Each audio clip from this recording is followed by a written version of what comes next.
2, 1, go! Wikang pambansa,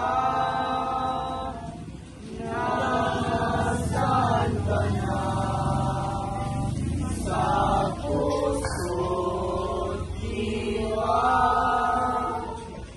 ika'y laging dala. Wikang pambansa,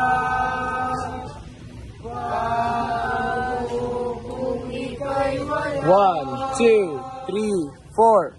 Wika ay punyan, sandata ng ating lahi, tatak ng pagka-Pilipino, sa puso't diwa'y nakaukit. Hindi ba natin alintana, sa paglipas ng panahon, ang aninag ng ating wika, unti-unting nawawala. Ikaw! Oo kayo, naturingang Pilipino, ngunit makabagong wika ang sinasambit.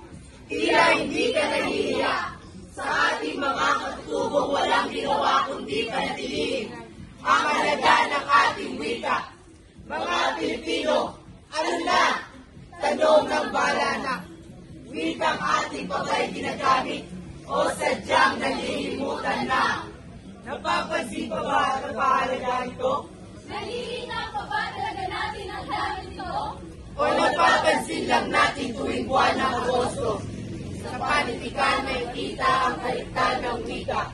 Ginamit ng mga bayani upang bayay lumaya.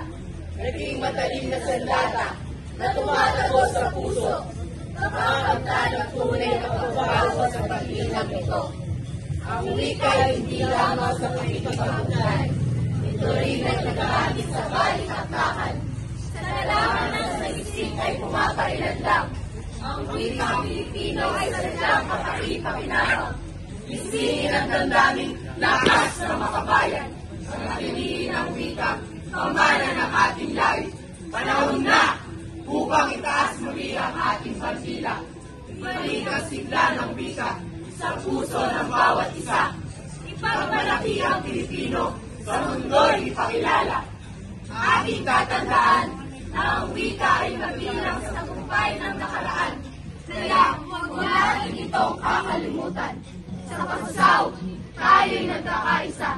Sa Tamanun, tayo'y nagkakakilala. Sa Amanu, tayo'y nagmamahalan. Sa wika, tayo ay Pilipino.